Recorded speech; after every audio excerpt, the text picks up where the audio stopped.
কোন কৌশলে বড় অঙ্কের বীমা পলিসি বিক্রয় করা যায়? মানে কোন কোন কৌশলগুলো অবলম্বন করলে আসলে বড় বড় পলিসি ক্রয় ক্রয় করা যায়, সেটা হচ্ছে বীমা পেশাজীবীদের জন্য অনেক বেশি উপকৃত হয় আর কি। আপনার এই প্রশ্ন থেকে যদি জানাতে। জি, ধন্যবাদ। আপনি সুন্দর এবং যুগোপযোগী চমৎকার একটি প্রশ্ন করেছেন। সেটি আসলে মানে বর্তমান প্রজন্মের জন্য অনেক বেশি গুরুত্বপূর্ণ। তো আমি জানি না আসলে এই আসলে ইন্স্যুরেন্স পেশায় বড় পলিসি ক্লোজ করার ক্ষেত্রে এক একজন এক একভাবে তিনি কৌশল অ্যাপ্লাই করে থাকেন। তো আমি আমার কৌশলটাই বলি আসলে। তো কৌশলটাই আপনি দর্শকদেরকে জানান। জি, এখানে একটা জিনিস বুঝতে হবে যে মানে একটা কৌশলে সবাইকে কাজ হবে না। ধরেন একটা কৌশল আমি বললাম, আপনি শুধু ওই কৌশলটা অ্যাপ্লাই করলেন, দেখা গেল যেটা হবে না। এটা হবে স্থান কাল পাত্র ভেদে। মানে এক কথায় হচ্ছে একজন এফএ আসলে পলিসি বিক্রয় করার দায়িত্ব হচ্ছে কিন্তু এফএ দের। ইউনিয়ন ম্যানেজাররা আমরা কিন্তু এখন আর পলিসি কিন্তু সেল করতে পারি না, আমরা কিন্তু তাদেরকে মনিটরিং করতে হয়। তো একজন অর্থাৎ পলিসি পলিসি সেল করার দায়িত্ব শুধুমাত্র কাদের? এফএ দের। তো এফএরা কি করবেন? ধরেন উনি অবশ্যই উনার একটা তালিকা থাকবেন, তালিকা ওয়েজ তিনি পলিসি করার জন্য যাবেন। তো উনার তালিকা ধরেন ফর এক্সাম্পল তিনি 50 জনের একটা তালিকা করলেন। 50 জনের তালিকা থেকে তিনি সর্বপ্রথম এই যারা সবচেয়ে বেশি ধনী, যাদের আর্নিং ভলিউম অনেক মানে বড়, এই ধরনের যারা আছে তাদেরকে আগে তিনি মার্ক করবেন।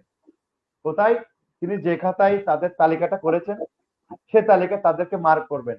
সেখান থেকে ধরেন 50 জনের মধ্যে মিনিমাম 5 থেকে 7 জন বা 10 জন পর্যন্ত মানে এরকম যে বড় ধনী মানুষ, অনেক টাকাওয়ালা মানুষকে হয়তো ওই লিস্টে থাকবে। যাই হোক, আমি একজনকে দিয়ে উপমা দিচ্ছি। ধরেন একজনকে পাইলেন যে উনি অনেক বেশি টাকার মালিক, উনি ধরেন প্রবাসে থাকেন অথবা ব্যবসা করেন অথবা বড় কোনো চাকরি করেন। এখন আমি ওনাকে কিভাবে বড় অঙ্কের বীমাটা করাবো, এটাই হচ্ছে আপনার প্রশ্ন। এখন আমাকে ওইখানে যাওয়ার পূর্বে সবচেয়ে মানে এই সুন্দর পরামর্শ হলো যে অবশ্যই যাওয়ার আগে তার বসের সাথে কথা বলে যেতে হবে। তার বসকে আগে থেকে এনশিওর করতে হবে যে বস আমি আগামী এই অমুক সময়ে আমি উনার সাথে কথা বলতে যাচ্ছি, বা উনাকে আমি এরকম একটা পলিসি করানোর আমার মানে টার্গেট আছে। আমি কিভাবে করতে পারি? প্রথম নম্বরে তার উপরোক্ত কর্মকর্তা থেকে, তার বস থেকে সে সহযোগিতা নিবেন। উনার মতে উনি সহযোগিতা যতটুকু পরামর্শ দেওয়ার দরকার দিবেন। দেওয়ার পর তিনি প্রথমে যেটা করবেন যে উনার সাথে উনাকে প্রস্তাব দেওয়ার আগে অবশ্যই উনাকে প্রস্তাব হুট করে প্রস্তাব দেওয়া যাবে না। উনাকে প্রস্তাব দেওয়ার আগে তার সাথে কুশল বিনিময় করতে হবে। তার সাথে যদি আগে থেকে সখ্যতা থাকলে তো ভালো, যদি সখ্যতা না থাকে সখ্যতা গড়ে তুলতে হবে এবং সখ্যতার তার সাথে মিশতে হবে, তার সাথে মিশতে হবে।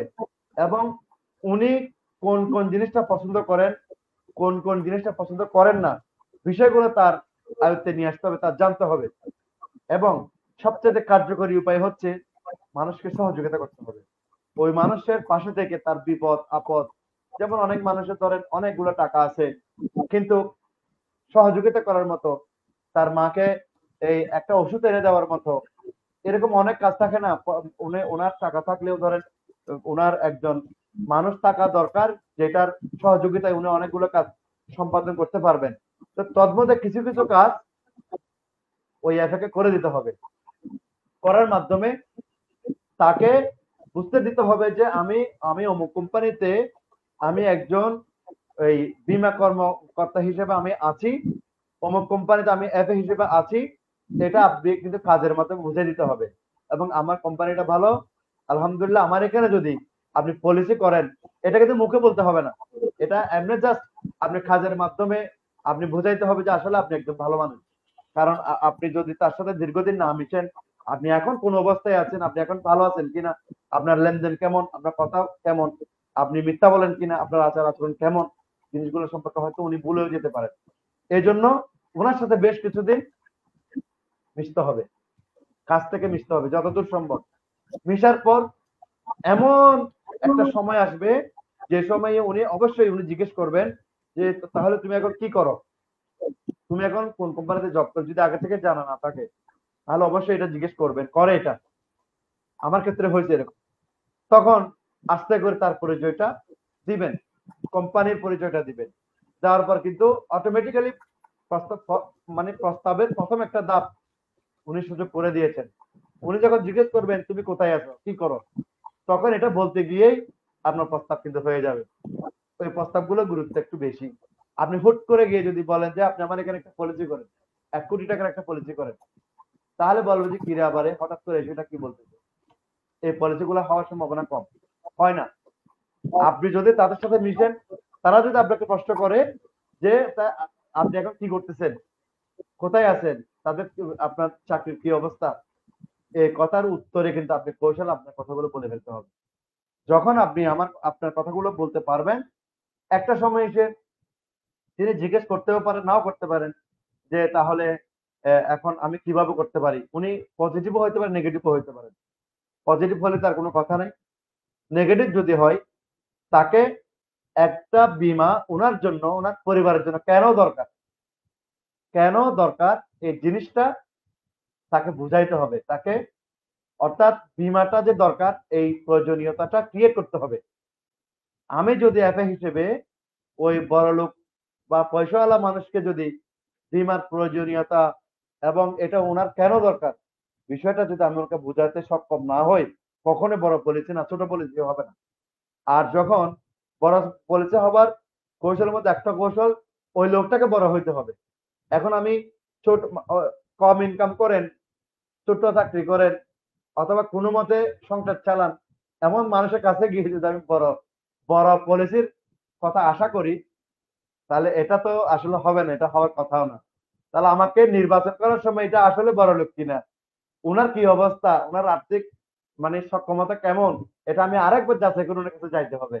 দেন আমি যখন আমি যখন শিওর হব যে উনি বর্তমানে এই টাকাটা ইনকাম করেন, তিনি চাইলে 2 লাখ টাকার করে একটা পলিসি তিনি করতে পারবেন, তখন আমি যদি ওনাকে বীমার প্রয়োজনীয়তা, তিনি এখন আছেন, বিদায় তার ইনকাম দিয়ে তার পরিবার চলে, তিনি চলে, তিনার ছেলে মেয়েদের লেখাপড়া চলতেছে, হ্যাঁ এখন করতেছে। তিনি যদি না থাকেন তাহলে তিনি তার পরিবার জন্য কি করে গেছেন, এমন বিষয়গুলো যদি একটু সুন্দরভাবে বোঝানো যায়, এটা একদিনও হইতে পারে, 5 মিনিটেও হইতে পারে, আবার 5 বছরও লাগতে পারে।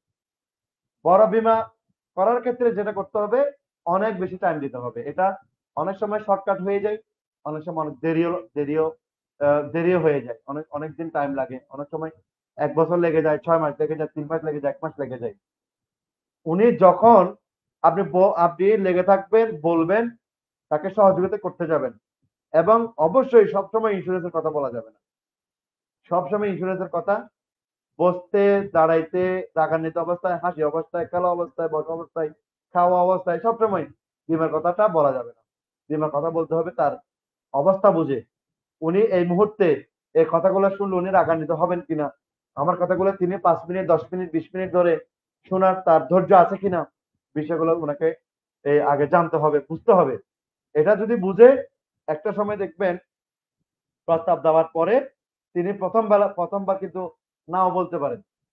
আপনি দ্বিতীয়বার প্রস্তাব দেন, উনাকে আপনি ফলো করেন, উনি ওনার কোন কোন জায়গায় কথা বললে, কোন কোন বিষয় নিয়ে কথা বললে উনি বড় পলিসি করার জন্য উদ্বুদ্ধ হবেন, সেই বিষয়গুলো আপনি এর মধ্যে কিন্তু আইডিয়া করে ফেলতে হবে। আপনার যখন আইডিয়া হয়ে যাবে, তখন আপনি সুযোগ বুঝে, ওনার মন মেজাজ বুঝে আপনি বলেন। আপনাকে দোহাই, আপনাকে আপনি এটাও বলতে পারেন যদি নিকট আত্মীয় হয়, আপনি বলতে পারেন যে আপনি এই পলিসিটা করেন, আপনি যদি এই পলিসিটা করেন তাহলে আপনি বাৎসরিক প্রিমিয়াম এই করে আপনি জমাবেন, এবং এত বছর পর, ধরেন 10 বছর, 12 বছর, 15 বছর পরে আপনার এই টাকা, এই বীমা অঙ্ক জমবে, এই টাকা হবে, এই টাকা দিয়ে আপনি এটা করতে পারবেন। তাকে স্বপ্ন দেখাইতে হবে, বড় স্বপ্ন। ওনার যদি ঘর না থাকে, একটা ঘরের স্বপ্ন দেখান। আপনি 12 বছর পর আপনি একটা ঘর করবেন, অথবা 12 বছর পর আপনি একটা প্রজেক্ট করবেন, অথবা একটা ব্যবসা দিবেন, অথবা একটা দোকান নিবেন, অথবা আপনি একটা বড় একটা গাড়ি কিনবেন। এই স্বপ্নটা যদি ওনাকে দেখাইতে পারে, দেখানোর পর ওনাকে সুন্দর একটা পরিকল্পনা দিতে পারে, এবং পরিকল্পনা তো অনেকগুলো আছে, সেখানে ওনার জন্য যেটা দরকার, উনি যেটা পছন্দ করেন, এটা যদি ওনাকে বোঝাইতে পারে, তাহলে উনি বড় একটা পরিচয় করবেন। এবং স্বপ্নটা ওনাকে দেখাতে হবে বড়, বড় স্বপ্ন। উনি যদি বড় স্বপ্ন না দেখান, তাহলে উনি কখনো বড় পলিসি করবেন না। তা আমার মনে হয় যে বড় পলিসি করার জন্য এই বিষয়গুলো অত্যন্ত গুরুত্বপূর্ণ, জরুরি। তিনি বড় মানুষ হইতে হবে, এক নম্বরে তিনি বড় লোক কিনা, তিনার ক্যাপাবিলিটি আছে কিনা বড় পলিসি চালানোর জন্য, এটা এটা এনশিওর করতে হবে। দ্বিতীয় নম্বর, তিনার সাথে সময় দিতে হবে, তিনার কাজে আসতে হবে, তিনার উপকার আসতে হবে। তৃতীয় নম্বর হলো উনি ওনাকে বড় একটা স্বপ্ন দেখাইতে হবে যে আপনি এত বছর পর এই টাকা আপনার জমবে, আপনি বেঁচে থাকলে এটা আপনি এই কাজটা করতে পারবেন। আল্লাহ না করুক যদি আপনি মারাও যান, তাহলে এই টাকাটা আপনার পরিবার পাবে, পরিবার এটা দিয়ে এটা এটা করতে পারবে। এই স্বপ্নটা ওনাকে বড় স্বপ্নটা দেখাইতে হবে, তাহলে আমার মনে হয় বড় পলিসি করা মানে অনেকটা সম্ভব। ধন্যবাদ।